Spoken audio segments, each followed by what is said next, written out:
This episode is brought to you by Novilla Mattresses. I consider Grandpa Joe from Willy Wonka and the Chocolate Factory to be my arch nemesis.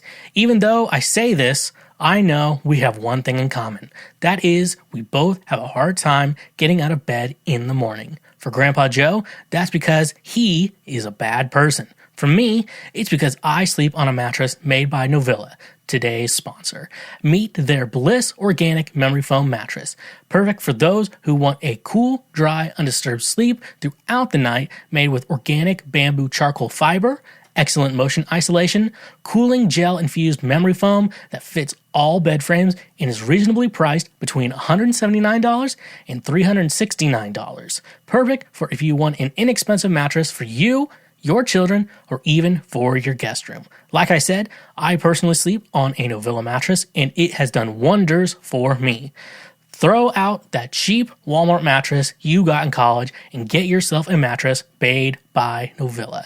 Using promo code Schweezy or the link in our description, you can save 10% on any purchase through Novilla directly. Become just like Grandpa Joe on a Novilla mattress today. Again, that's 10% off using promo code Schweezy. A reminder, when you use our links, you directly support this show.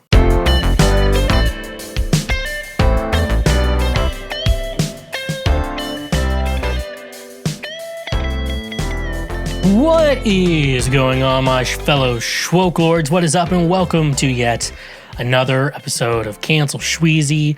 Cancel Schweezy, the only podcast wanting to break you down so badly. Will I trip over everything you say? I want to break you down so badly in the worst way. What is up? Welcome to the show today, folks. Like I said, this is literally going to be our best episode that we've ever made. Episode 67 of Cancel Schweezy. 67, the number of the Lord. We are 2 episodes away from making literally the Lord's trademark best podcast. We're 67 right now. We're almost to 69. Which, you know what, I'm going to have to say, nice. What? Well, welcome to the show today, folks. We got some great topics to talk about, topics that I went on the internet and found, stuff that I've been thinking about this week, shows and TV shows and movies that I've been watching this week, and therefore will be regurgitating back to you through this podcast. So welcome to the show today. Like I said, our best episode, and it's the Lord's trademark favorite podcast. We got so much to do, so much to see. If you wanting to look at something, so much to do, so much to see, you should go check out all my music anywhere you stream your music. Spotify, yep. Despite the recent controversies with Joe Rogan, we are still on Spotify. We are still on Apple Music. We are still on Tidal. We should also be on Deezer. I like that. And many more streaming services. I believe I clicked any box.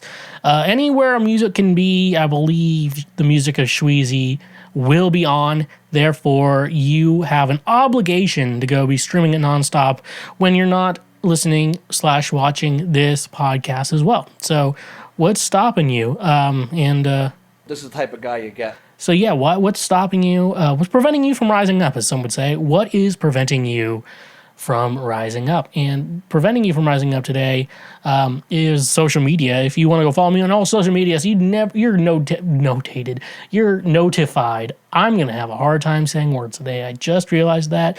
We're all going to get through this together, and I promise you we will get through this together. We have, you can go check me out on social media everywhere. It's at TheSchweezy everywhere you get your socials, TikTok, Instagram, Facebook, Twitter. All those places are a great way to go follow me. And that's where you can keep up with anything I'm doing when I upload new shows, new ideas, new podcasts, new ideas, and everything else. You can find me going there to upload all of that shit. You can also go follow my new gaming page over on Facebook, fb.gg/Schweezy Live. Link should be in the description of this episode. You can also go find it manually or physically, or however you do that. That's a great way to check me out when I stream. So if you ever have any questions for me real time, if you want to watch me in real time, do something, finish playing a lot of Pokemon Legends Arceus. I'm going to probably go back to playing some Fortnite streams this coming week. I think this Thursday, the day after this episode comes out, I'm going to be playing a ton of Fortnite, so you don't want to miss that. Don't touch that dial, and that's rough, buddy. For anyone who is not. So you need to go follow that page. We're trying to infiltrate that algorithm to get more people. So if you're not following the page, that's the free ass shit that you can do. Speaking of non-free ass shit you can do as well, go check out our Patreon page. It's a great way to financially support our show. Despite any of our ad rates or anything else, it's a great way for you directly to just say, I want to support Daddy. And that means a lot to me, though. When you financially support me, it helps me keep doing what I'm doing and go full throttle on everything else that I'm doing. Save me, wake me up inside.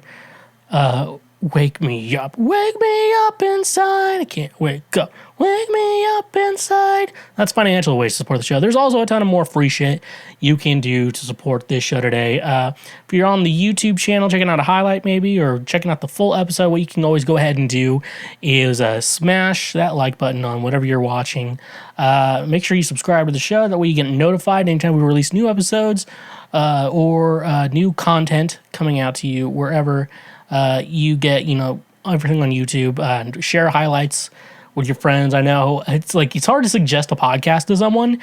Everyone's like, what podcast do you listen to? And then, cancel Schweezy is what goes to everyone's mind. But then, how do you get someone into a podcast?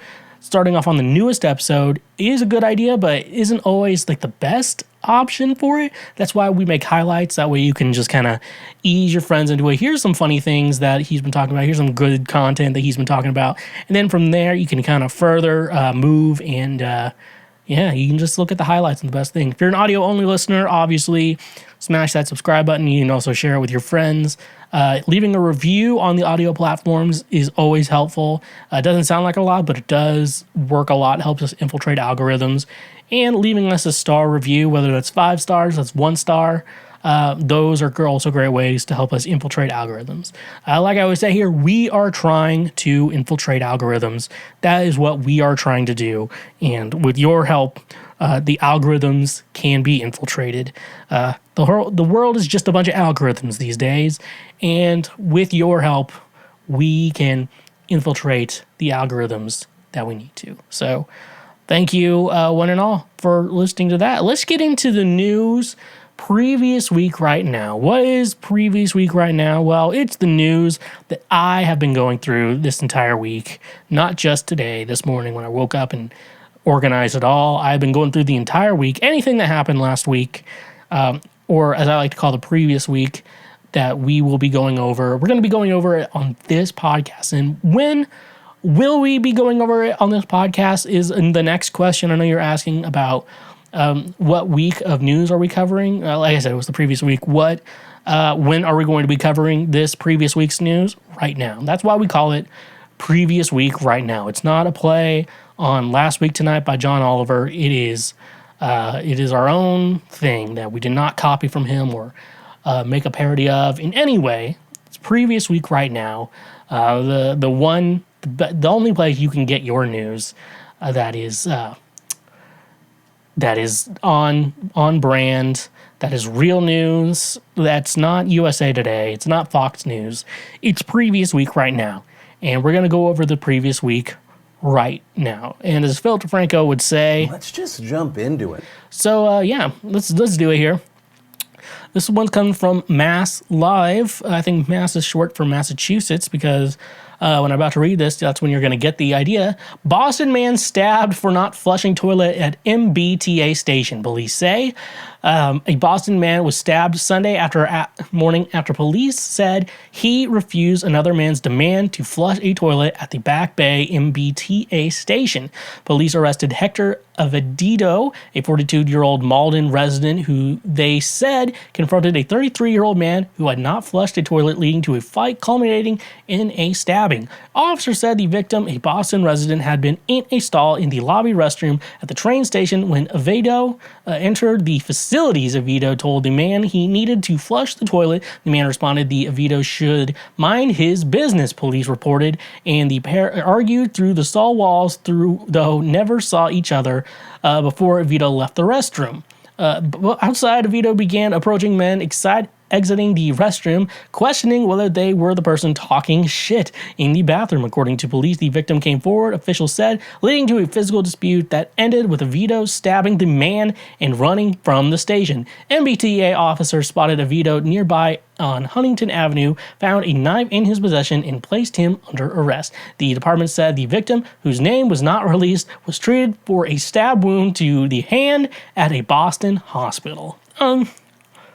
See, we know what he did was wrong. We're not going to question that. We know what he did was wrong. The question is, the action he did was wrong.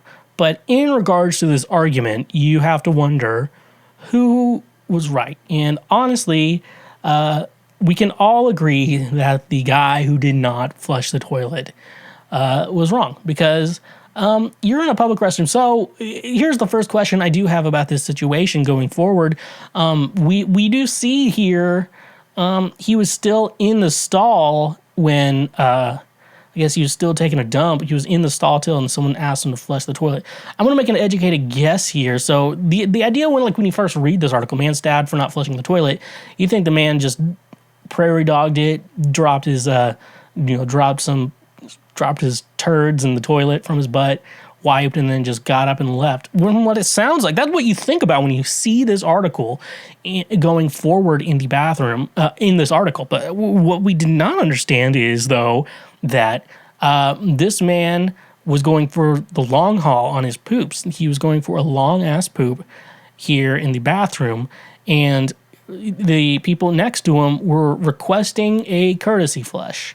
So here's the thing, though. So if someone next to you is like, ugh, man, courtesy flush the toilet, man. So the idea of the courtesy flush, for those of you who don't know, is, so say you drop a chunk of it and it's sitting in the toilet, and then your ass is like, oh, I got a lot more. Now, if you're home, you're just home alone, whatever, and you're in your bathroom, you just sit there, you let the toilet sit in there, and yada, yada, yada. So, but when you're out in public, the idea is that you flush it, because mainly that toilet's going to sit in there and it's going to stink up the entire room that the rest of the crew's occupying. And this is a public restroom. When you're in a public restroom, there's a lot of courtesies that can be inconvenienced towards you that you're not necessarily getting back from anyone else in the bathroom. So the idea is they're asking this man to do a courtesy flush because he's stinking up the entire bathroom. And I guess this man is refusing to, or whatever like that. So I guess he's refusing to even do a courtesy flush, not just leave his shit in the toilet, but even just doing courtesy flush. This is what this man is objecting to.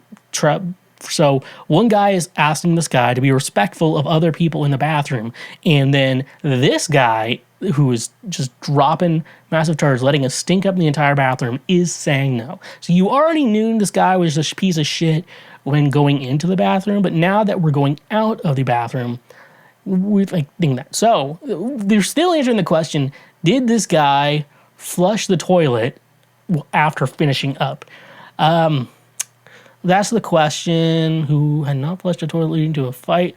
So, yeah, that's what it's sounding like when I'm reading this article. I'm going to make a guess that he still didn't flush the toilet. And at that point, what's the problem, especially in a public restroom? Like, what's the issue? Like, you're not paying for the water bill in that bathroom. Why are you being stingy there? I like that. Come on, Mark. Don't be stingy. Why is this where you're taking a stand? This is the fight you've been training your life for right now. It's like, people are going to ask me to flush the toilet, leave a courtesy flush, and just not leave my fucking shit in the toilet. And this is where my fight will begin. So, we're not saying what Vito, I think, I'm going to say his name, Vito, did was wrong. We're not going to say he responded the correct way in this situation. But again, the other guy is just being a shitty human being out in public. He's being a shitty public human being that is just ruining the day of many other people. You're in a public restroom. You're expected to act a certain way with everyone else. You're expected to inconvenience yourself a little bit, to be respectful of other people. I don't know why some people have a hard time going out in public and trying to be respectful of other people. I don't know why that is a problem in our society in the United States, but people do it. He would rather make the bathroom smell so bad for everyone else instead of just flushing the toilet to do a courtesy flush. That is a big problem with our society today. That do I have the answers to? No, I don't. But we're starting a conversation here. We're starting a conversation about courtesy flushes, and I think moving forward, we can all know. Maybe someone else knows. Like, hey, a courtesy flush isn't just for you; it's for everyone. It's for the people you love. It's for your family, and then maybe we can go somewhere from there. All right, I'm done talking about this. We got a couple other things we got to talk about today. Unfortunately, we got more shit, literally, to talk about. Okay, going straight out of a music radar. Slash says that the sound of the iPod drove him crazy because it was so fucking digital. Guns N' Roses guitarist Slash might once have had an appetite for destruction, but an appetite for game-changing portable music players, not so much. Speaking to the Metro, the oft-behatted riff maven confessed, there was a period where I had an iPod, which I would take on the road with me for convenience, but the quality of the sound drove me crazy because it was so fucking digital. When asked to name his favorite music device, Slash said, those little flat Sony cassette players that had a tape on one end and a speaker on the other, I used to walk around with that when I was the first started playing guitar. In fact, it seems that Slash isn't really a digital man while he's happy to admit that Pro Tools is a genius piece of technology, he also explains that I'm not a huge fan because it tends to be overused. Explaining in more detail, he says it allows you to edit every single note, which means that people actually put records together, not knowing how to play a single note. Of course, this is true of every DAW, not just Pro Tools, but it's fair to say that Guns N' Roses have always been dubious about the merits of digital technology. The original Appetite for Destruction CD liner notes, for example, said, compact digital disc was originally recorded on analog equipment. We have attempted to preserve as closely as possible the sound of the original recording. Because of its rich resolution, however, the compact disc can reveal limitations of the source tapes. Slash's new album 4, featuring Miles Kennedy and the Conspirators, was released last week. Very interesting. So I kind of get what he's... So, like, if you don't know anything about what he's talking about here, that's where I'm here to explain what he's saying. So he's saying it sounds too digital. The iPod, obviously, it's so fucking digital. So I don't think there's any... Because you're kind of, like, confused, like, why is it digital? So I'm assuming he grew up with vinyl records. He grew up with cassettes, it's sounding like. And his favorite, obviously... portable music device. He had the Sony cassette player that had tape on one end and speaker on the other. What he's talking about in regards to that is so with an iPod, it's digital music. So the idea would be that the music would be recorded all digitally. There was no, it was previously probably when Slash was a kid, everything was still recorded on tape. But now, when the iPod came out, a lot of things were more recorded through Pro Tools or Logic. And then later to be Ableton and stuff like that. And so you don't have... I think one thing he's missing in his mind that'll make it sound that way is the... is it tape distortion, I want to say? There's like a tape sound that comes out of it. It's just this natural distortion kind of thing. You can notice it. It's a weird thing to explain to someone who's not like into music recording or anything like that. But it's... basically kind of makes that's why kind of older music kind of does sound a little bit similar to anything that was recorded digitally, because there was this tape distortion put on it. So drums don't sound as crisp. Like when you hear one of the really good Beatles records, you can hear like some of the drums, like, kind of sound a little, I don't know how to describe it, a little bit more, there's a different sound to it. To me, the way I feel it in my mind, it's like more curved. And with the digital, it's more sharp when it's not recorded on tape. That's how I hear it. That could sound really stupid to someone else, but that's kind of how I see it in my brain. Well, so that's what he's saying. He's having a problem with the iPod because a lot of digital music. And then there's a lot of things I agree with him on when he's going forward with the music recording, when he's saying that Pro Tools is a great piece of technology, but it's ruining an artist's performance. That's why when I try to record music, especially with myself or with someone else, I always say I don't want to fake a performance. I want to make a good performance. If we have to edit 2 or 3 together, that's fine. But you still should be able to perform this stuff live. And so, like, I still try to get performances when I record either myself or someone else. I don't try to like fake performances with a lot of music is doing these days. We're faking performances and stuff like that. And I guess he's saying compact discs theoretically are the best way to listen to music. I think FLAC players are probably a little bit better now, but for the most part, I think actual CDs are the best way to listen to it. And I think since they recorded on tape, they think it's not, the translation doesn't sound the same. So it makes a lot of sense. So I understand what Slash is trying to say here, but I don't know. I feel like with the iPod, I guess if he's just getting it off iTunes, it could sound a little bit different. If he's ripping it from CDs, could be a little bit different too. If I was the one interviewing here, writing this article down, I'd probably ask him a couple more questions that make a little bit more sense. But overall, that's all I can really know from this article alone. So a lot of things make sense. A lot of things could be a little bit confusing. Luckily, I kind of get what he's trying to say for the most part. But love to get more information on that. From NME. Jonny Greenwood says he pretended to play keyboard when he joined Radiohead. That's rough, buddy. During the conversation with NPR's Fresh Air, Greenwood discussed his rise from legendary guitarist and keyboardist to award-winning composer. Early days, February 8th, he was nominated for an Academy Award for Best Original Score for Jane Campion's film The Power of the Dog. Listen to the full episode below. That's from the article. Tom York's band had a keyboard player whom I think they didn't get on with because he played his keyboard so loud, he told NPR's Terry Gross. And so when I got the chance to play with them, the first thing I did was make sure my keyboard was turned off.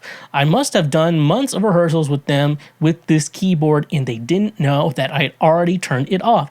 Greenwood also shared that Radiohead's frontman didn't notice he wasn't playing at first. They made quite a racket, quite a noise. It was all guitars and distortion, and so I would pretend to play for weeks on end, and Tom would say, I can't quite hear what you're doing, but I think you're adding a really interesting texture because I can tell what you're not playing, he said. And I'm thinking, no, you can't, because I'm really not playing. And I'd go home in the evening and work out how to actually play chords, and cautiously over the next few months, I would start turning this keyboard up, and that's how I started in with Radiohead.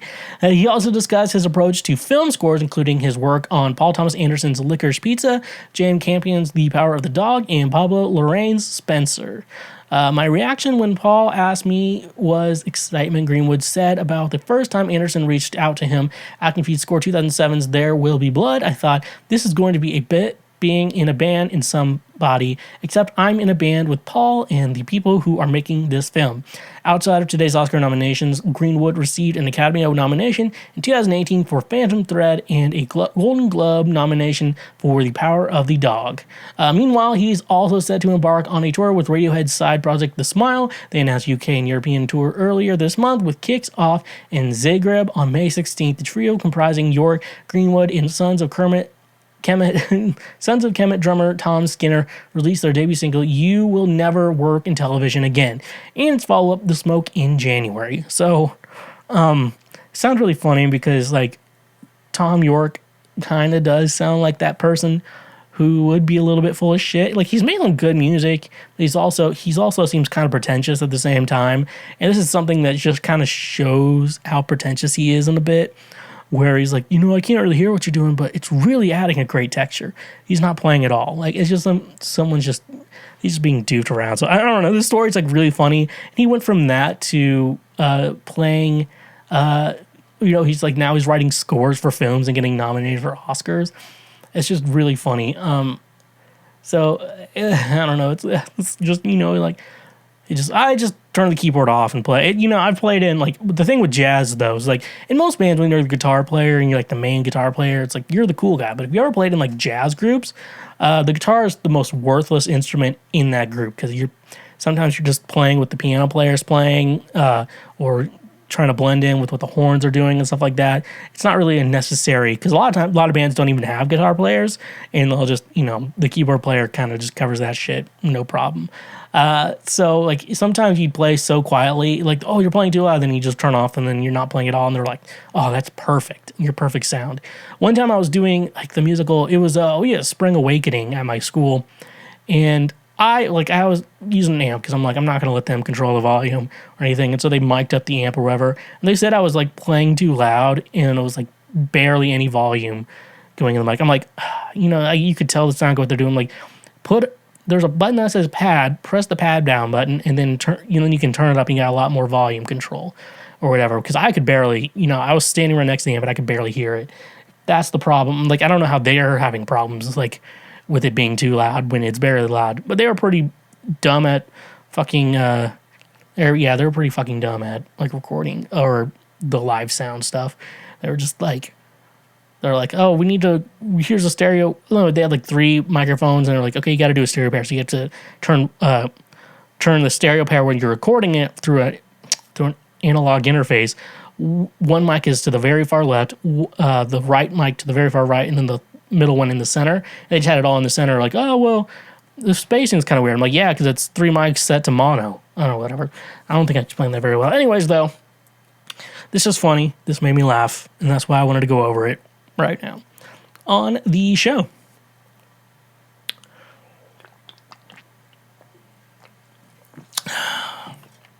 Okay, last article we have. We got a return of. And I really like that. We got a Garth Brooks update for you. From the Indie Star, Garth Brooks returns to Notre Dame Stadium for May 7th concert. Garth Brooks said he's coming to Notre Dame Stadium to compete. To see how he stacks up against his musical legacy, against the building's his history, and even against excitement surrounding this year's Fighting Irish football team. After all, the first concert presented at the 88-year-old stadium could have been scheduled on any Saturday during the spring, summer, or fall. But the show will happen on October 20th, right in the middle of football season, on a bye-Saturday weekend Notre Dame game versus Pittsburgh and Navy. Brooks said the show date was selected without his involvement, but he said he's up to the challenge in a monologue to rival Newt Ronk pep talk. We're trying to compete with anything Notre Dame's ever had there, Brooks said during a Monday press conference at the stadium. So you come in here at the right time, prime time, when everything is at its fullest and at its best. You get in there and compete with your history, and you compete with your future. We're looking forward to the challenge. That sounds egotistical. It is. All tickets for the 7 p.m. show are priced at $98.95 with service fees included. Tickets go on sale at 10 a.m. September 14th via Ticketmaster.com or by calling 1-800-745-3000. Brooks talked about his affection for Notre Dame football by recalling a fact about his dorm room when he attended Oklahoma State University in the 1980s. The walls, Brooks said, were adorned by 3 posters consisting of Merle Haggard, Notre Dame quarterback Joe Montana, and Playboy magazine centerfold Candace Collins. The Iranian Country Music Association Entertainer of the Year said the Notre Dame Stadium show will mark the end of one phase of his career and the beginning of another. Without revealing details, Brooks said his current backing band will perform together for the last time at this show. It's going to be a real emotional night for all of us, Brooks said. If I can wrap up one word to match this university, hopefully it will be a night full of class. We don't do class, but hopefully by then we'll rehearse and get it done. A teaser video for the Notre Dame show posted at garthbrooks.com frames the event in the context of iconic NBC concert special he made in Texas, New York City, and Dublin, Ireland. A century from now, Brooke envisions someone asking about the best concert ever staged in Notre Dame Stadium. Hopefully somebody will stand up and speak your name. He said, that's what we're coming here for. Talking about show's logistics, Brooks said he will perform in the round. He also complimented the stadium's design of having no second tier or upper deck seating. What we love about the concert is the front row, he said. This is just going to be the front row everywhere. It's going to be fun. Wearing an orange Mr. Fix t-shirt and work jeans, Brooks attended Monday's press conference while taking a break from volunteering in Shawaka. He and his wife Drizly are helping to build more than 20 Habitat for Humanity homes with Jimmy and Rosalind Carter. Brooks also used the public forum to preview a free album titled Triple Live. That will be available for download Tuesday at Ticketmaster.com. The recording features performances from his recent history of playing multiple dates in arenas. The last October, Brooks and Yearwood played 5 shows at Bankers Life Fieldhouse in Indianapolis. Fans will have a chance for an early download of Triple Live by watching a new episode of Brooks Inside Studio G, a show that streams live on Facebook every Monday at 7 p.m. Okay, so this is just news. He's doing a concert. I couldn't find the actual clip, but there's a clip from the last time we played at Notre Dame Stadium. He's like, tonight the fighting Irish becomes the singing Irish. It's game day or Garth days, I like to say. Yeah. It's just like, Garth. It's like any other artist would just be like, this would be a boring ass article, just, giving you information, yada, yada, yada. With Garth, he makes it weird. So is he like getting a new band? Because he's been with the same band forever, even after his like 16-year hiatus, to raise his family. Like he came back with the same band. So we're trying to compete with anything Notre Dame's ever had there. I mean, like football, trying to compete with the football team. Okay, Garth, you're weird. Anyway, so I guess there's more information about him with this last time with his band at this show. If I can wrap up. So yeah, that's weird. Anyways, though, Garth Brooks is being weird again, and he's going to be I'm hopefully seeing more weird ass promo shit coming up live from this weird ass show that he's going to do. So Garth Brooks is still weird. Nothing new here. Did you know that 40% of the food in the U.S. goes uneaten? I did, and I don't think that is very cash money, considering $218 billion is the exact dollar amount being thrown away. But now, I know you're asking yourself, what can I do to help? Well, today's sponsor, Imperfect Foods, is here to solve that problem. Imperfect Foods is helping to prevent food waste, and so far, their customers have saved 139 million pounds of food. They're affordable and convenient, making sustainability more accessible. What I love most is that they meet a lot of different dietary needs. In moments I'm stingy with my diet, I always go full throttle on a low-carb diet. They can even hook you up if you're vegan or vegetarian as well. Here's the best part. When you sign up using the link in the description, you get an $80 credit. Holy guacamole from the avocados you can get from Imperfect Food. That is an incredible deal that you should be taking advantage of. So sign up for Imperfect Foods today. Help stop food waste and get an $80 credit. Remember, when you use our links and promos, you directly support this show. You all know that I'm built different, but I bet you are coming to me to learn how to be built different as well. The only way to be built different is to get yourself some supplements from today's sponsor, FNX Fitness.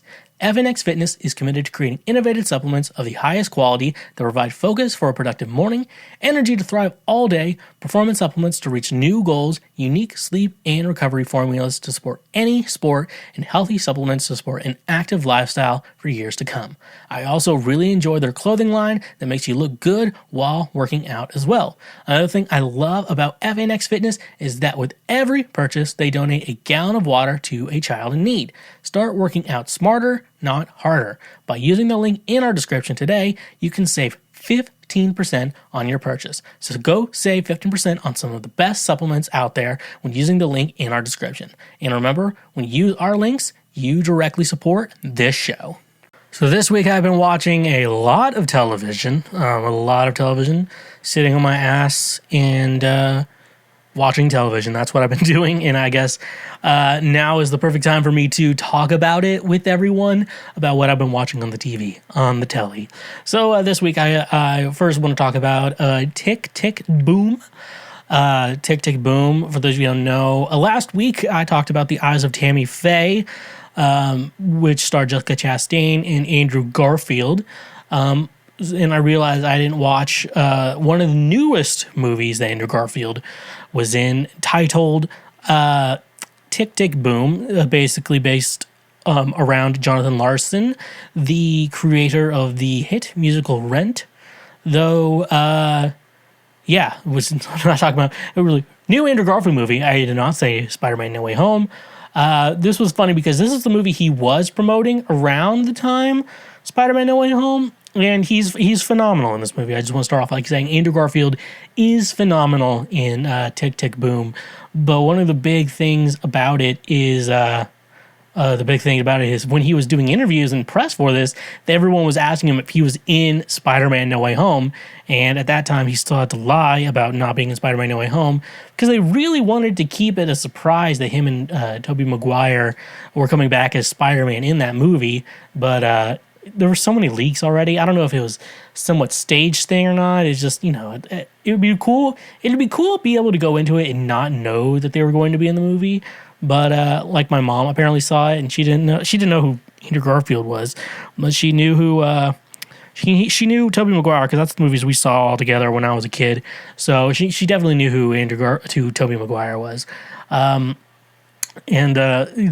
the story I saw on the Graham Norton show, I guess, or like a clip I saw on Facebook from the Graham Norton show, was that Andrew Garfield has like a good friend who is a massage therapist for like people who work on Broadway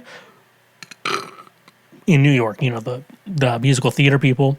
And apparently he was giving a massage to Lin-Manuel Miranda. I guess Lin asked him if Andrew Garfield could sing, and this massage therapist just lied out of his ass, like, oh, Andrew, he's a terrific singer. Apparently he had to call Andrew afterwards, like, hey, can you sing? And Andrew, I guess, was like, not really. And he's like, well, I told Lin-Manuel Miranda you could. And apparently he still got the role and everything. And he was terrific, like, singing, like, especially not knowing that he had any singing experience going into that show. It's amazing. That's amazing to me to hear that. And I don't know. And I'm on the mind that everyone can sing for the most part. Like, everyone can sing. Now, if you're a really good singer is debatable on my end. But I kind of like, everyone's like, oh, I can sing. Everyone's like, oh, I play guitar. I don't know. That's just my mind. Everyone's always telling me they play guitar and shit like that. I'm like, oh, cool. I'm glad to hear you can play guitar. But anyways, though, so this is a Jonathan Larson musical, which I didn't know it was a musical.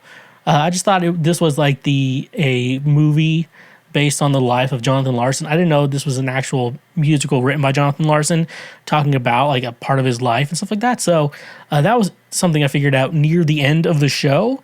But going into it, though, I thought it was really cool. I'm glad I didn't know too much going into it. I just knew Jonathan Larson was the guy who wrote Rent.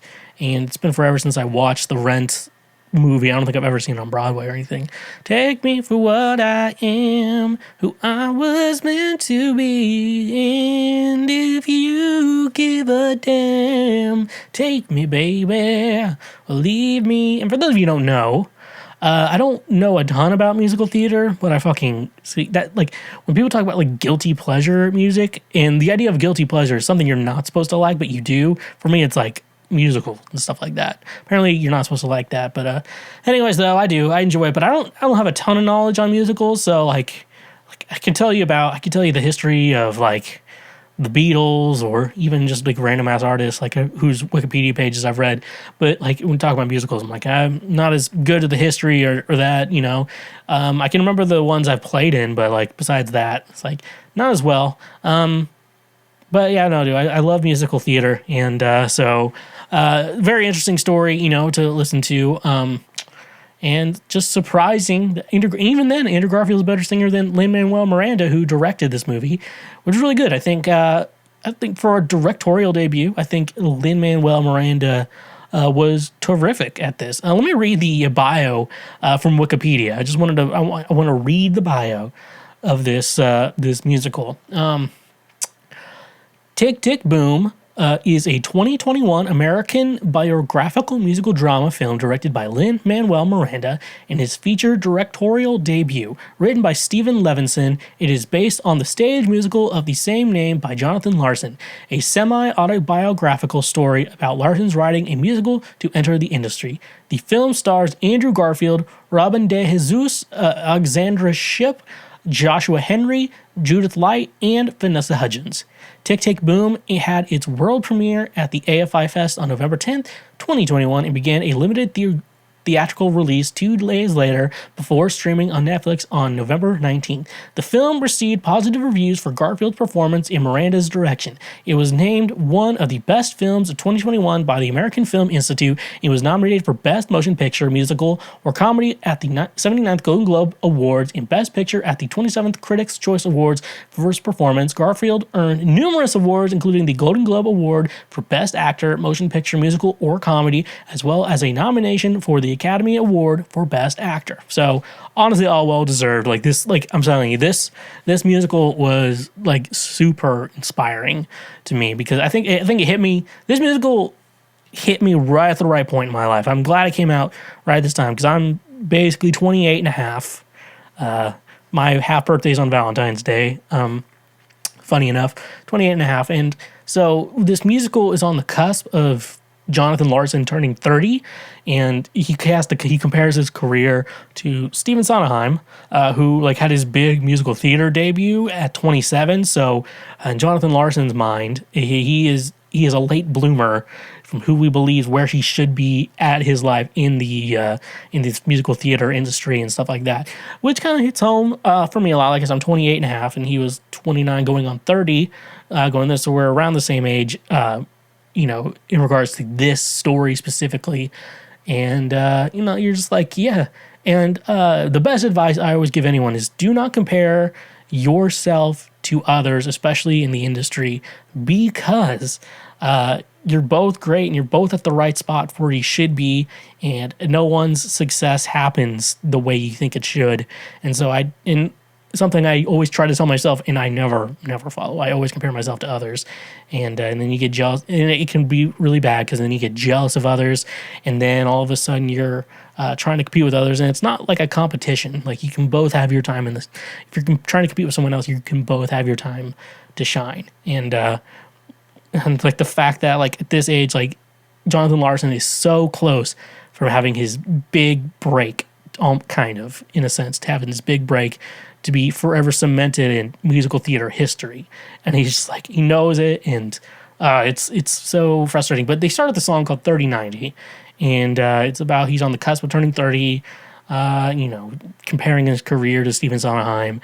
And he's almost done with this musical, and he's getting ready to present this musical in front of a bunch of people to try to see if they can get it on Broadway and stuff like that. So like it kind of ends with Jonathan Larson. He basically he finishes the musical, and they're like, well, they really like this show, like this presentation you gave. However, I don't think it's going to be put on Broadway, and I don't think there's a budget for it to be even off Broadway, stuff like that. So they just like, well, you're on the right track, and so you have to keep going. And then he has to, he goes to his friend. He's like, you know what, maybe I'll just work a day job. I don't know if I can continue to do this to myself. Because I think I said this last week or maybe a week before. Ben Folds famously said on his album, his 2015 album, 2015 or 20, I think it's 2015 album, So There, he quotes the line, "Seems what's been good for the music hasn't always been so good for the life." And it's just this idea of like you struggle for your art, and like you literally you ruin your body, you ruin your mind, you almost ruin your soul just to do this. And he was at a point of just giving up, and then after his friend told him he was HIV positive, like he decided to keep going further, and he'd still have to work his shitty diner job to try and barely survive, to that way he can do what he loves. And it's insane. Like you think about this. I mean, I'm getting kind of emotional talking about this, so taking me for what I am. But it ends with eventually Jonathan, he creates this musical, Tick Tick Boom, and then he creates this one musical he had in the back of his mind, I guess, called Rent, which you now have all heard of. And like the crazy thing with how this ends is that the night Rent opens on Broadway, the very night his musical Rent opens on Broadway, he dies. He dies the very night Rent. And then Rent went on to be this huge musical that like swept the nation. Probably one of the greatest musicals of all time. So the songs are fantastic in it. Depending on your thoughts on it, it's hard to dislike the musical Rent. You could probably get annoyed with the songs, but it's probably because you've heard them so many times. They made a movie out of it. I remember Rosario Dawson's in the movie, right? She's in everything. Isn't that weird? Rosario Dawson's in everything. But it's so weird. He died at 35, and this musical is all about him like turning 30. So in like 5 years' time, he finished his groundbreaking work, and then he dies. And it's like this, there's like a poetry to his death on like he's dying. There's the poetry to the death. He dies at 35, the opening night of his musical. That would have been it. He worked his entire life, and he never got to like reap the rewards of what he made. It's just, I don't know, it's so interesting. And so many, it's a lot of thoughts you can have going into this, and I have a lot of thoughts, but I'm absolutely in love with Tick Tick Boom, this musical. It's on Netflix. We all have Netflix, at least right now, 2022. We all have Netflix. If you haven't seen Tick Tick Boom yet, go watch it. Even if you don't know anything about Rent or Jonathan Larson or anything like that, I highly recommend it because the story is so, first of all, the story on its own of Tick Tick Boom is so good. It's about like a guy trying to make it in the music theater industry and like him struggling to it. The songs are great. It's Lin-Manuel Miranda. He's the guy behind Hamilton. And he wasn't in it. He only had like a small cameo as like a cook in the diner. He didn't sing at all. I know a lot of people don't like Lin-Manuel Miranda's singing, and I get it. I get it too. But what if we didn't have to have slaves? Would a God to put it all in one spot? Not a lot of people like Lin-Manuel Miranda. But I have to tell you though, this is a phenomenal show, movie, music, everything in regards to that, and it's great. And the nice thing with Jonathan Larson is if it hits right in your life, it can come to you at the right moment in your life. And I think right now this musical came to me in the right moment in my life, and I am telling you, it inspired me, it encouraged me, it's making me think, it's making me learn. And I highly suggest that everyone here listening to this show, go check it out on Netflix. Find a girlfriend, get your spouse. It's a movie, like you're a guy listening to the show and you're like, oh, I need to watch a movie that a girl will like. She'll like this musical too. It's very safe for her. It's not just the fucking Taxi Driver or whatever these people, you kids take your dates to watch on Netflix or whatever. It's great. And I'm telling you all, you need to go check it out immediately. Another thing I've been watching, I haven't finished it yet, but I have been watching it over on, it's on A&E. It's not on Discovery Plus yet, unfortunately. Fortunately, Discovery Plus has not gotten it on. I'm assuming when the series is all done, it's still airing. I think there's 2 episodes left, called The Secrets of Playboy. So it's just this A&E documentary. It's like a mini documentary series. I'm like totally trying to change tone to something that's like really inspiring to men being creepy to women. Like I was trying to switch that in my mind. And so it's, it's about the Secrets of Playboy, obviously about Playboy Mansion, Hugh Hefner. And going into this documentary, you have to think to yourself, you're supposed to be surprised. Some people are like, I can't believe all of this sexual misconduct and harassment and rape and stuff like that has been going on. And then, just going in, my mind going into this is like, you told me it's like, oh, a woman got raped at the Playboy Mansion. Like, I'm not surprised. Most of the stuff they talk about in this entire documentary series, you just go into it watching and like nothing surprises you on what's going on. Nothing here is a surprise to anyone on anything they're talking about. Oh, these celebrities were sexually harassing these women. Like, no shit. Like, we know this. Like, it's nothing surprises me. I'm not really saying I'm agreeing with anything that's going on in this mini documentary series, but at the same time, I'm not surprised any of this happens. Let's just be honest. Nothing in this documentary surprised me at all. But I'm also very interested in the tea that's going on there. Because I think I don't know if I've ever mentioned, but, nowadays, even like when around Hugh Hefner's death, it was like, really, you just think about Playboy and you're like, oh, the fucking nude magazines? Like, come on, Grandpa. We could have watch any porn right now in the palm of our hands on our phones. But back in the day before that, when you were a kid and you needed porn, it was not as easy to get porn. Like you had to even like get like this, like kids like this, like to even get a Playboy, you had to be over 18, obviously. And so if you're a kid and you just need some porn, you know, like you were lucky to get one porno magazine or whatever to get in. That's what Playboy was there to do. And then, you know, eventually you're adult, you can just buy that shit. That's what no one gives a shit. You can just buy that. That's not a big deal when you're an adult. But when you're a kid, though, it's weird like that. And so Playboy, you know, used to be like the best porn and stuff like that. And like for the time, I guess at the beginning, you can say this would only happen at the beginning of the career. Like Playboy was somewhat progressive, like at the beginning of it. Like they were pretty progressive at the time. They were like, oh, we're going to show black girls too. Black girls can be on Playboy, you know, with the white girls, and it's not a big deal. And like for that time, like he was pretty progressive. And then eventually he just started doing shitty things. And then that's when you stop being progressive. And so there was like a small window in time where Playboy, the magazine, was progressive for women. And then it stopped being progressive for women. It didn't take very long for it to stop being progressive for women. Like girls would be assaulted all the time. Still not, you know, not a surprising thing. Which, you know, like, I know, I'm not agreeing for it, but the weird thing is like, you know, if I was running Playboy, and you know, it's clearly a man-run industry with taking, you know, the labor from women. Technically, wouldn't you want to protect the women? In my mind, because like, hey, this guy is being mean to her. I'm like, shut the fuck up. We'll fuck you up.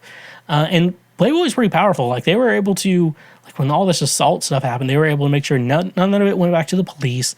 They would make sure that you know, the women would be quiet, the men would be quiet about everything, stop doing that. But then they let the men come back. What I would try to do in the most part, because they didn't want any big deal with the police. They didn't want any news stories.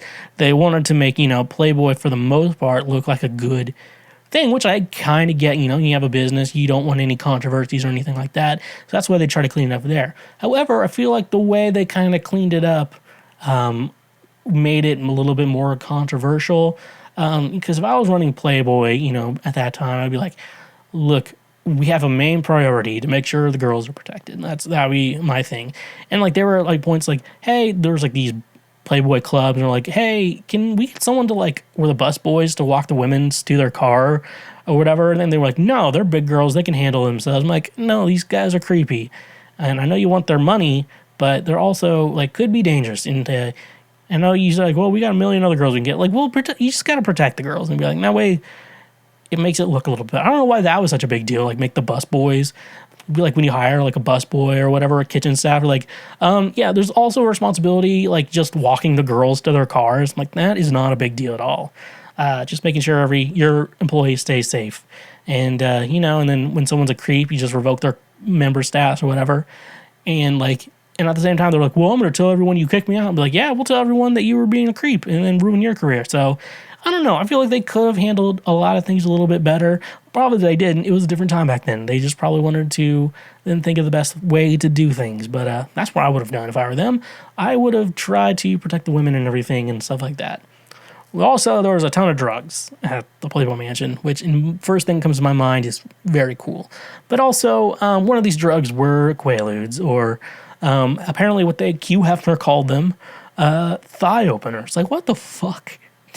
They called them thigh openers. Yeah, this drug's called thigh openers because to make women loose, and that way you could have sex with them.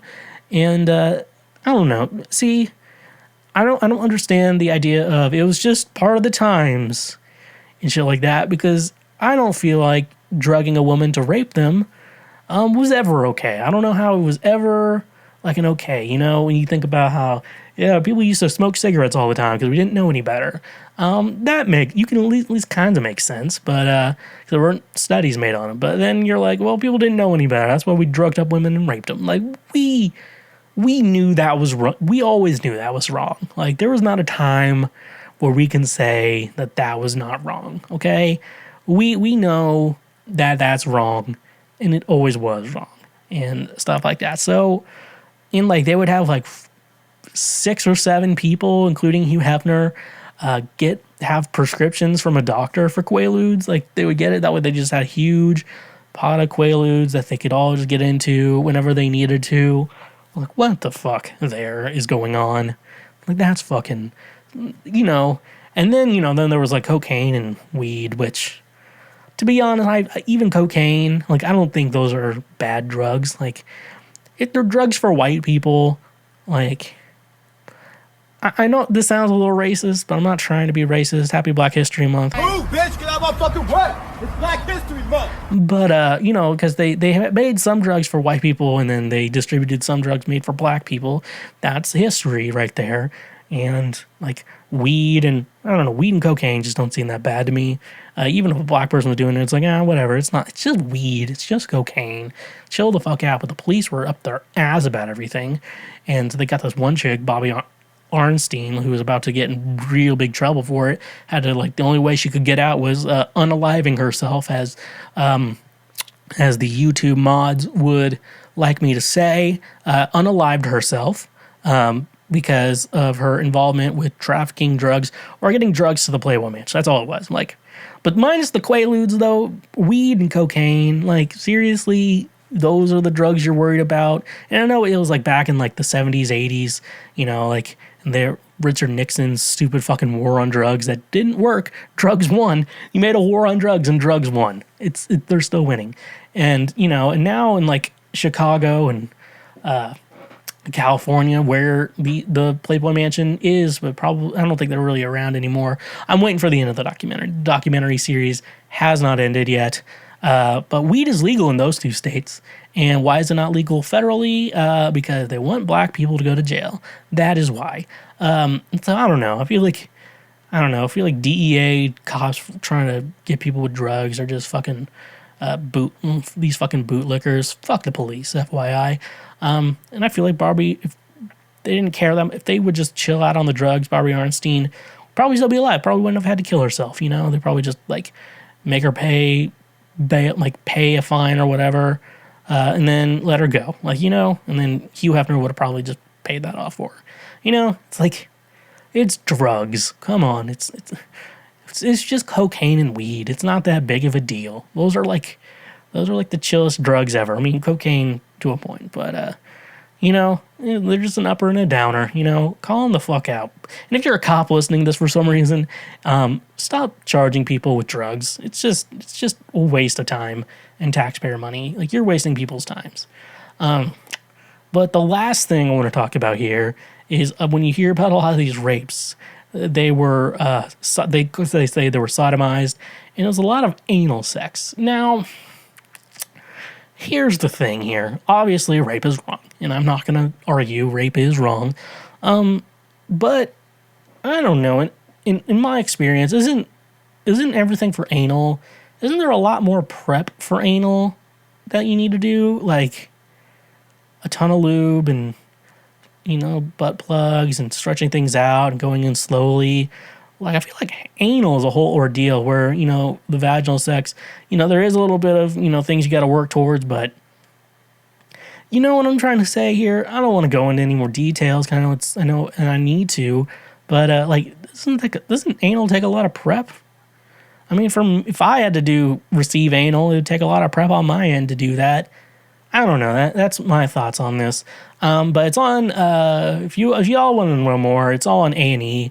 I've been watching it on the A&E app where it's connected to cable and shit. I think there's a free trial maybe. I don't know. But you should go check it out. It's very interesting.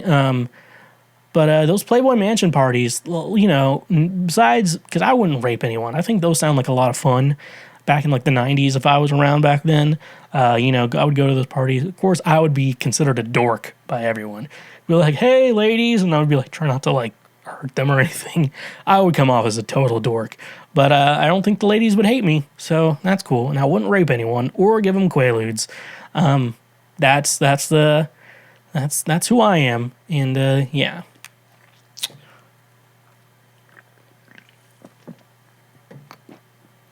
The last thing I want to talk about this week, I'm just not going to talk for long, is about the Peacemaker finale. Peacemaker on HBO Max or Home Box Office Max. So if you don't want to be spoiled, I may spoil something. So I guess now is the good time to fast forward until you hear our ad for what would the ad be? Privacy.com. Just kind of fast forward till you hear that. I'm not going to have a proper time code. So just fast forward now if you don't want to be spoiled. Anyways, though, I'm going to start spoiling now. So the Peacemaker finale was last Thursday, and I gotta say this show was refreshing for a superhero show. Disney Plus, and Marvel, they make phenomenal shows, but this is so different, and I think James Gunn is phenomenal in his like comedy style. Like his comedy style is just perfect because it seems like something's like you would make these jokes, but then you'd probably cut it off really quickly and then go back to the plot, but he kind of lets it keep going on until a proper ending point to it, and then they kind of go back to the main plot of the show. And that's something I really love with James Gunn's style. This finale, was interesting because you think that Chris Smith or Peacemaker is going to side with the butterflies, but then he ends up killing the cow at the very last minute. So that was really funny. And it's about, and James Gunn's always really good about making shows about finding family and stuff like that. And the final scene of that fight is they're like all walking away. They finish the job, and the Justice League shows up and he's like, "You're late, assholes!" And then he tells Aquaman, "Go fuck another fish." And then they actually have Jason Momoa and Barry Allen. I can't remember the actor's name who plays Barry Allen. He's like, "I'm so fucking sick of that rumor." And then Barry Allen's just like, "It's not a rumor, it's true," or something on the lines of that. And he's like, "Shut the fuck up, Barry." And stuff like that. So they like somewhat confirm, and they also confirmed the Green Arrow exists in the DCEU and that he's a brony too, which is hilarious because I think Steve Agee's character was just like, everything else he said about superheroes is true, but I've actually heard the Green Arrow one is true. And like they confirmed Bat might exist too in the DCEU or in some capacity.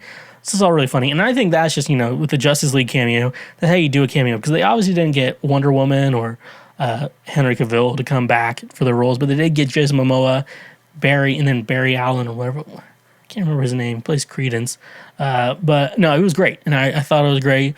And I love it when they can do small cameos and make it work really well in the show. So if you haven't watched Peacemaker and you actually listen to this, go check out Peacemaker on Home Box Office Max. One of the best shows, superhero shows out there right now that you should be watching.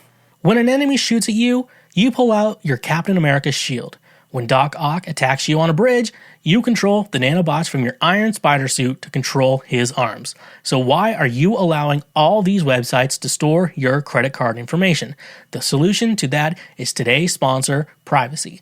Privacy is the first payment product that keeps your personal information private while being even more convenient than using a physical payment card online. Privacy empowers you to protect your physical card information. Each merchant you share your card information with puts you more at risk to hackers or data breaches. Why not use a privacy card instead? By creating a virtual card with privacy for each merchant you shop with, your physical card is safe and secure. Privacy cards can be paused or closed at any time, preventing any future transactions from being authorized. Privacy cards can also be single-use, meaning they close after just one authorized transaction. One of my favorite ways to use privacy is for any service with a free trial that requires a credit card to sign up. But wait, there's more. By using our link in the description, you can get $5 to spend anywhere. That's money that you get to use. So start paying the smart way with Privacy. And remember, when you use our links, you directly support this show. Anything can be delivered to you these days. Beds, bananas, bricks, and even boxes of beans. But what about alcohol? Yes, even alcohol can be delivered to you thanks to today's sponsor, Drizly. Drizly gets all your favorite beer, seltzer, wine, whiskey, and much more delivered directly to your home. With their easy-to-use mobile app, we are getting one step closer to never leaving our homes. You know it's saying something when it is being praised as the Amazon for liquor. Drizly is my go-to app for getting all the booze I need so I can do other things. So using our link in the description today, you can save $5 off your first purchase through Drizly. Drizly has proprietary ID verification technology that it provides to its retail partners that allow drivers to scan IDs for more than a barcode to make sure the purchaser is over 21 years old in the US and of legal drinking age in Canada. Retailers on Drizly may have a minimum order or delivery fee, so using our link in the description, get $5 off your first order with Drizly. And remember, when you use our links, you directly support this show. It's now time for Ask Schweezy, the show where I answer questions to further society into what we now know to be as society. You know, we're living in a society. Move, bitch! Get out of my fucking way! It's Black History Month! So, without that being said, let's just get into it. I want to see what questions I have to answer this week and where we will go from here. We got our questions. We got time on the clock. We have a podcast, and we're going to answer questions. That's kind of how this show works. And the first question we have here today: do you ever search for a porn star who looks like your crush or someone you like?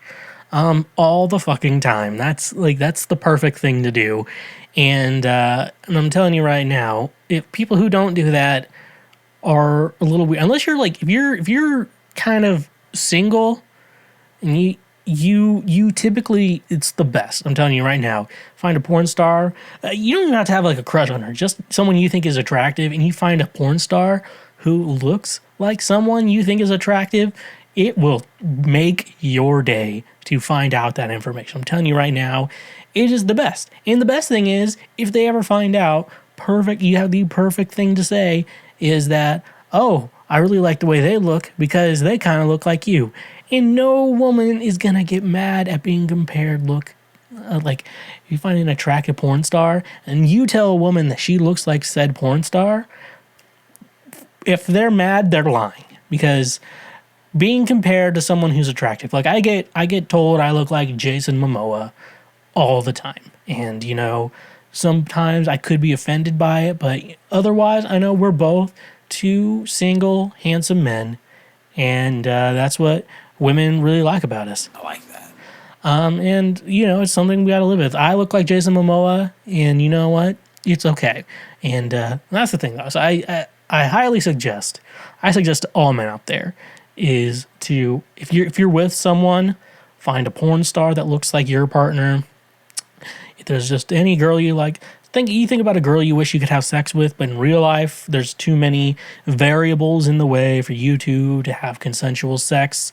There's no way for you two to actually have consensual sex with each other. It's amazing to find a porn star that looks just like them. They have multiple videos, and it's like you get to pretend like you're having sex with your friend. And if they have an OnlyFans, you don't even have to take them on a date to see them naked. You can just pay like $6 and you get to see them naked, save the photos you want to save, and it's only it's only $6. And you can just keep all of those nudes forever. It's great. But anyways, no.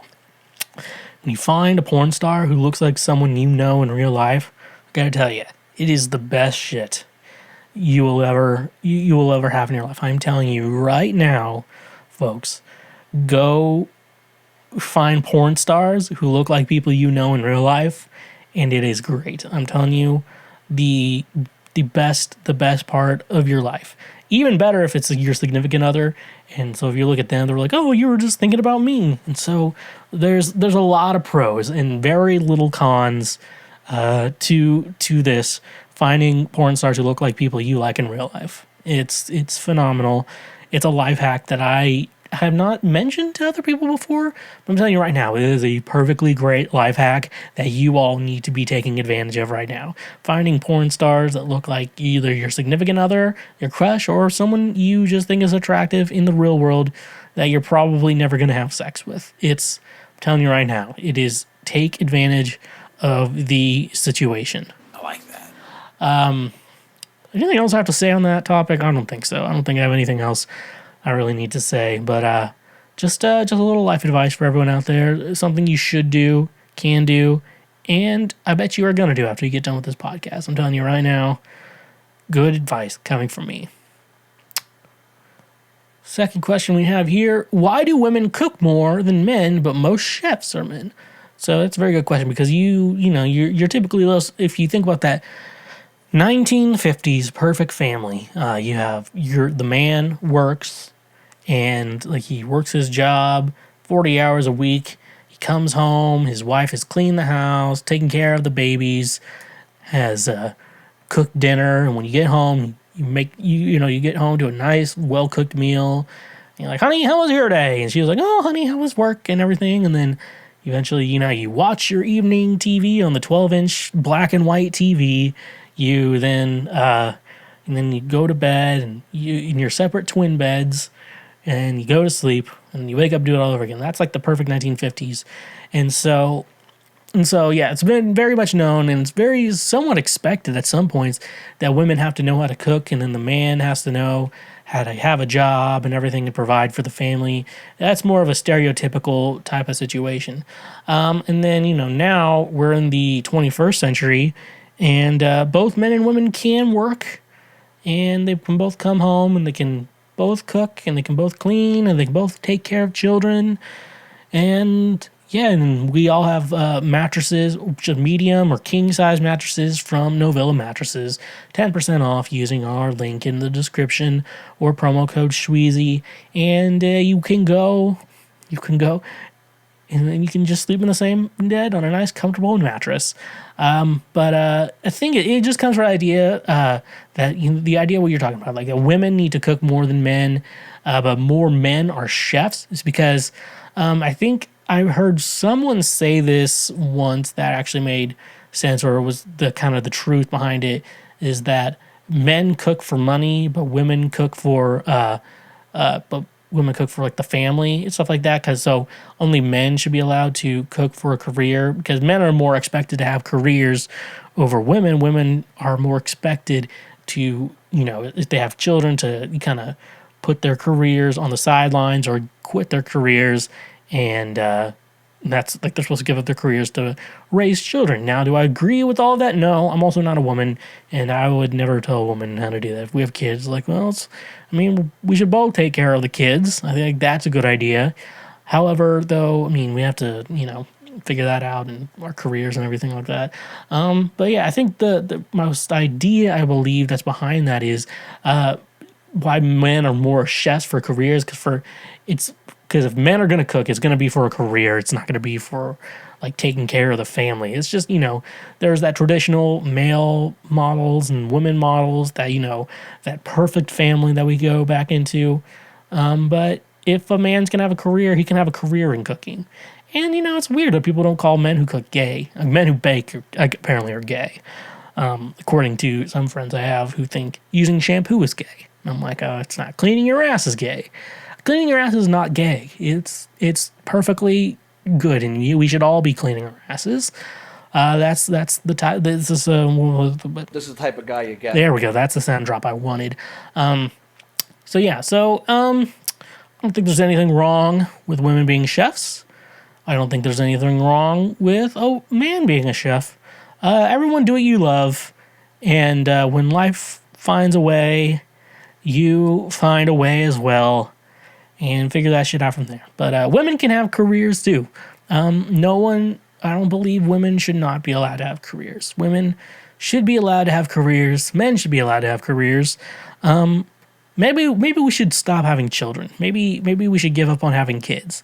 That's a good idea. No more kids. I think no more kids is a good idea that we should all try to strive for. No more children. Children are the worst. Okay. Number 3. If Kanye West was born with a different skin tone or gender, would he still be called a creative genius despite his polarizing behavior? That's a good question. I want to take away his behavior for a second, because I know race is always going to be a staple when you're talking about Kanye West, but at the same time, for me, the creative genius, I don't know, necessarily needs to be connected to his skin color, per se. because I mean, I guess he has done a lot more like with hip hop music, and typically comes from black people. He's from Southside Chicago, where he's probably going to be black. Well, the reason why I think you would consider Kanye a creative genius, a lot of people, it's like, I'm a genius, and everyone thinks, oh, Kanye, you're such an idiot. But like, you look at what he's done with, like how he does samples and how he does music and how he's produced music and the things he's like done creatively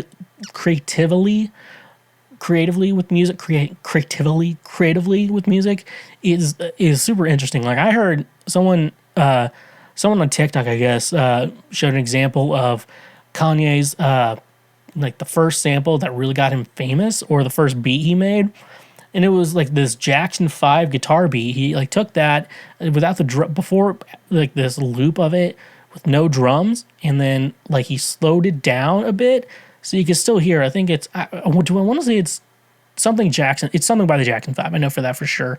It was a beat for Jay-Z, and he slowed down, added drums to it, and then Jay-Z made his song on top of that. And I'm like, I would have never thought to take that guitar loop, slow it down, and make an entire beat off of that. In my mind, if I was going to do that, I would have taken that guitar loop, and then I would have maybe put a new drum beat on top of that, maybe a different bass line to go along with it.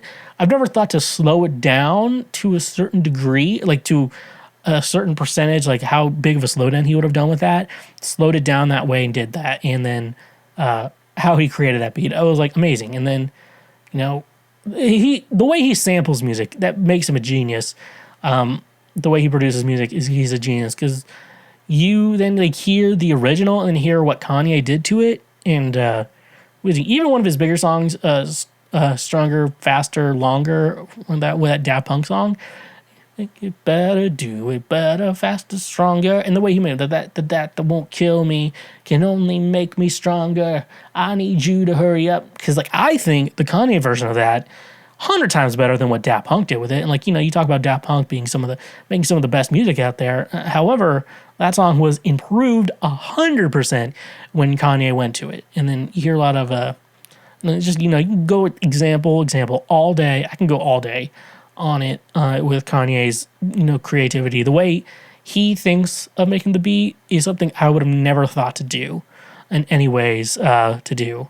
And then you go to, would he still be called a creative genius despite his polarizing behavior? I mean, you could see, I mean, you're just thinking about, I don't think people are necessarily placing his behavior to his creativity.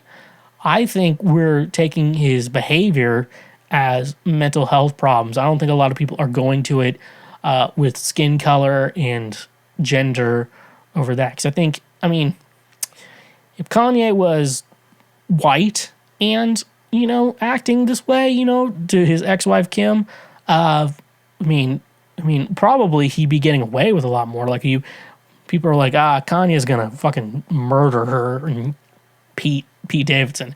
People think like Kanye's gonna murder him, but with you white, it's like, she isn't. Like it'd be a lot worse, because like you feel like it's harder. It's easier for a white person to murder someone than a black person to murder someone. I don't know. That's me.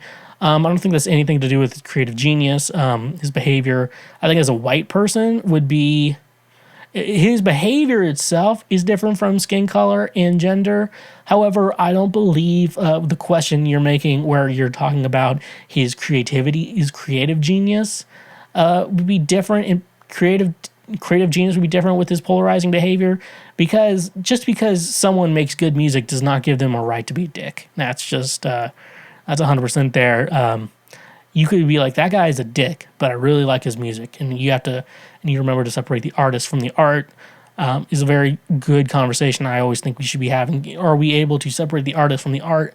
Because right now, the artist is not really helping his art too much with his shitty behavior and stuff like that. But I hope Kim Kardashian has security watching, because Kanye is going to murder Pete Davidson if they're not careful. And like part of my mind's like, that's funny, and then another part of my mind's like, ugh. I don't know. I think Kanye needs to. He's like, oh, this is the real me. I'm off the meds. I'm like, take them, take the meds. I think we would all love you for taking the meds, Kanye. I think, Kanye, you can get back on the meds. And I think we'd all be okay with that forever. So, Kanye, maybe you should get back on the meds because your music is great, and this would really help your music if you stop being a shitty human being. Okay. Next question, question number 4. Is it wrong for my white friend to dress up as a person of color character or a POC character? My friend is white and they really love Encanto. They want to dress up as Camilo for Halloween, and I'm all for that, but I don't know if it's offensive or not, and I know how careful they are with stuff like that. So, I mean, this is a really good question and a very interesting question. I feel like that. So, like, when we're talking about, like, Halloween costumes, like, we know the idea of, like, white people dressing up like Native Americans or Muslims, or in even regards to blackface. Every year we get to learn one new person had to learn that blackface is not good. And, you know, it's a very interesting, and obviously specifically dressing up as someone's culture is not a good idea. It's not a good idea for a Halloween costume. But, and then here's the thing. So, like, obviously me dressing up like a Native American, let's say like a woman, specifically dressing up like a Native American, that's not a good costume. Like, don't dress up as like just someone else. Like, be like, no one dresses up like white people. Of course, that would be hilarious. Like, especially that like Kanye white face, you know, like, how dare you? That white costume, whatever. But I think the idea that, like, if you specifically dress up like someone, like a cartoon character, a very specific character, like a woman dressing up like a Native American woman, it's probably not a good idea. But a woman dressing up like Pocahontas, but you can clearly know that she's dressed up like Pocahontas. She's not dressed up as just a Native American. She's dressed up specifically as Disney's Pocahontas. Like, is that okay? Like, because she's not really trying to do the culture. She just really likes the character Pocahontas. It's like Pocahontas. Like, I have a friend, he's white, and this is funny because there's a Bo Burnham song off Inside where he dressed up like Aladdin for a character. And Aladdin's a clearly Muslim character from Arabian Nights, Arabic, maybe. I don't know the origins of Aladdin.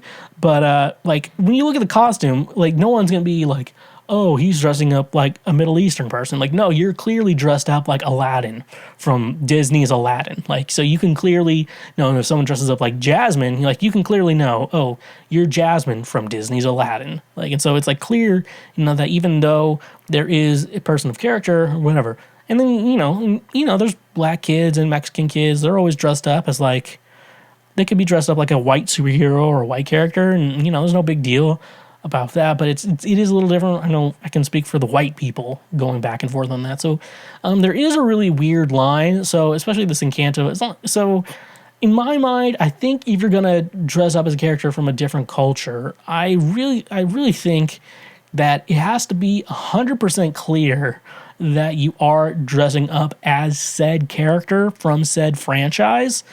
So it makes sense that you're dressing up as them, because like I said, if like I talk about the Aladdin costume, if people didn't know you're dressed up like Aladdin, it could be weird, like, oh, you're dressing up like someone from the Middle East, like, that's weird. Or oh, you're dressing up like a Native American. No, I'm Pocahontas, I'm not trying to be, you know, like, you could see the weird part there. So there is always, and I always want to at least say, to end it with, there is always an intention with what you're trying to do to, like with blackface. The history behind blackface is that you're making fun of black people, and that was the whole purpose of blackface. So even if, like, say I want to go as Black Panther and I darken my skin to dress up like Black Panther for Halloween, like, it's offensive to do the blackface because the idea of blackface is supposed to be making fun of black people. So that's why you don't do it. And it's funny, every year someone new learns that you're not supposed to do blackface. Blackface is bad. So don't color your skin or anything like that. That's really dumb. But I think specifically a character from Encanto, as long as you can clearly show that it's very 100% clear that you're this character from Encanto and you're not just trying to dress up like a Latina woman or whatever, then I think you'll probably be okay. There's always the intent behind the costume, so you do have to be careful in regards to that, but I kind of feel like if it's a cartoon character or a very specific character, you're probably going to be okay. But I don't represent all white people. I try to represent sane white people. Someone's going to get offended on your behalf, and you may just have to ignore them completely. How do people justify drinking and driving? I am surprised by how often I see drunk drivers. Obviously, this is unacceptable behavior, but numerous still do it. Why is that? So I like this question. I had so many friends in college who just thought they could drink. They thought they could. I'm not saying they should have, but they're like, I can drink and drive and be okay. And they all said that. And then I was like, I'm not going to drink and drive. Y'all can give me a ride since you're so confident about it or whatever, whatever. And then they did not drink. So, stuff like that.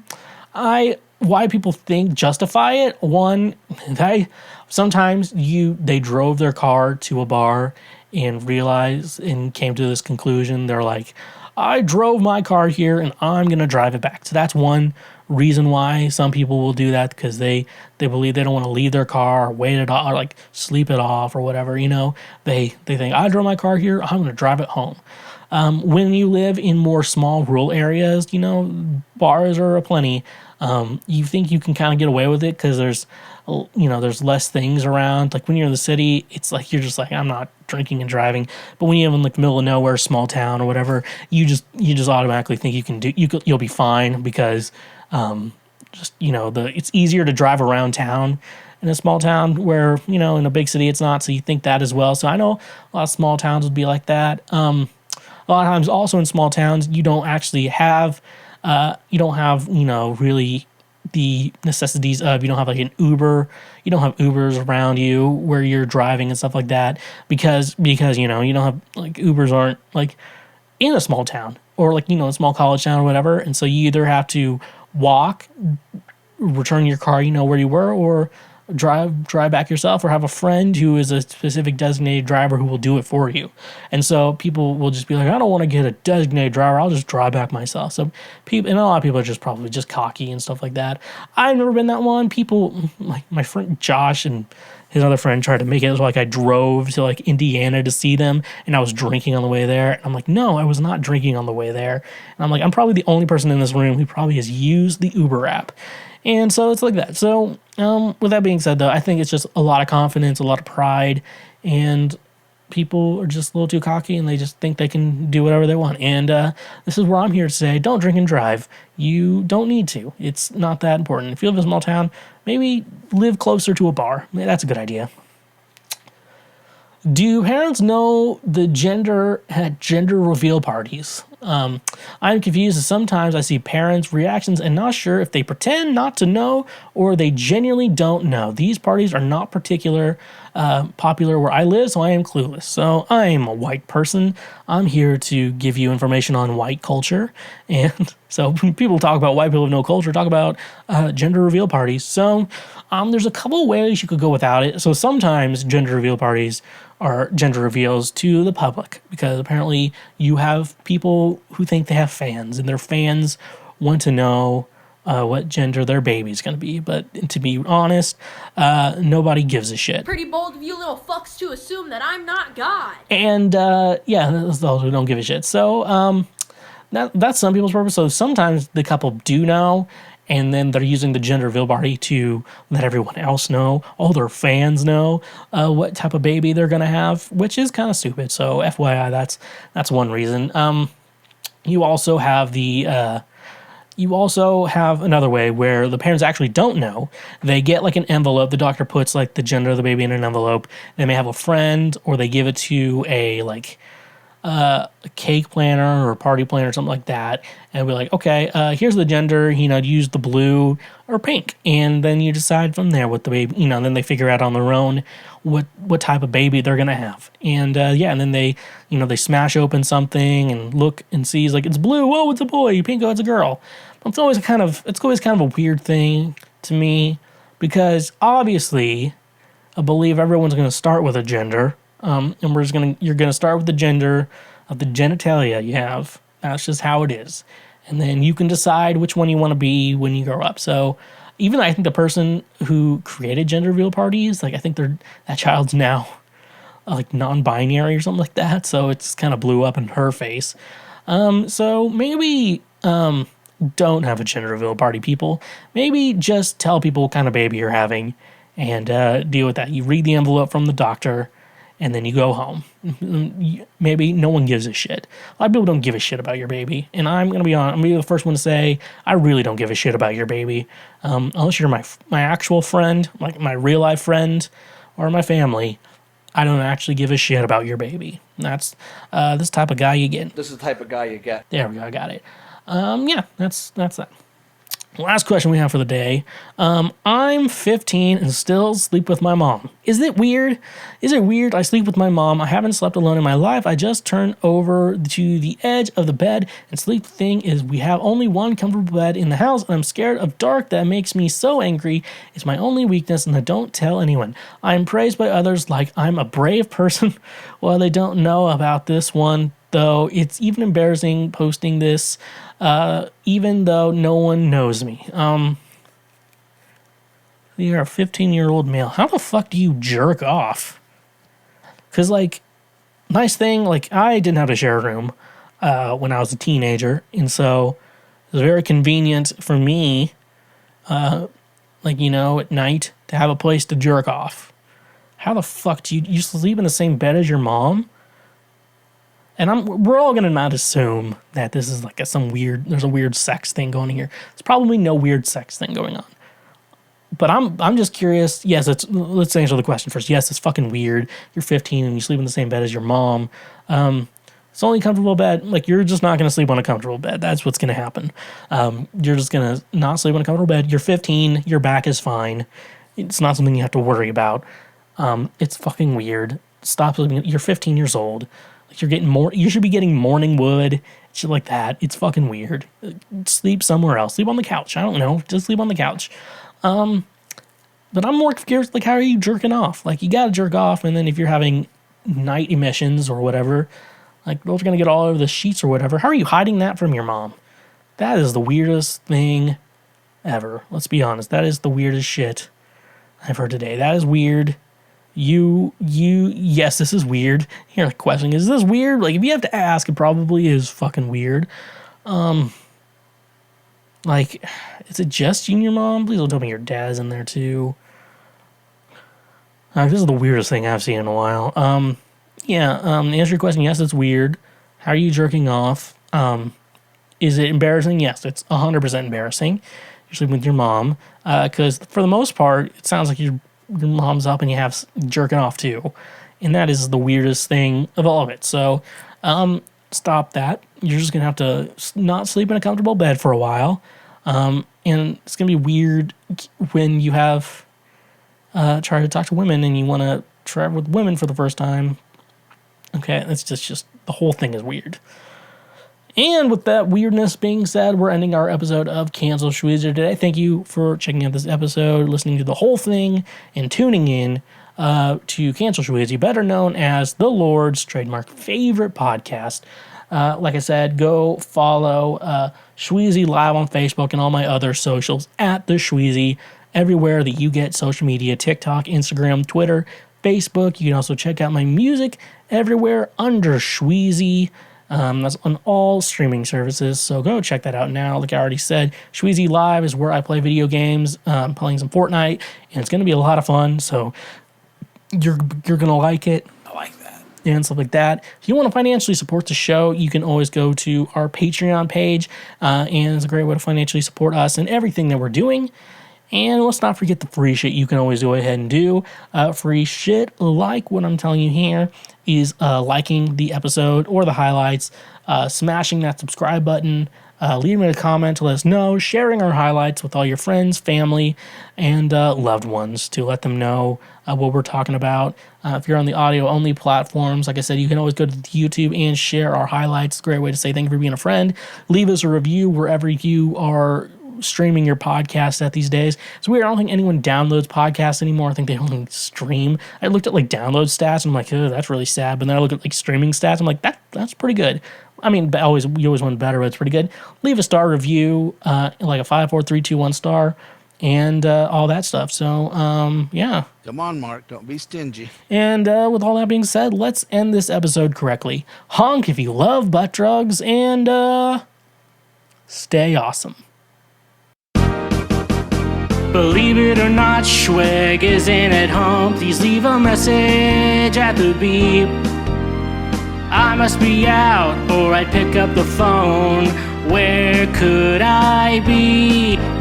Believe it or not, I'm not home.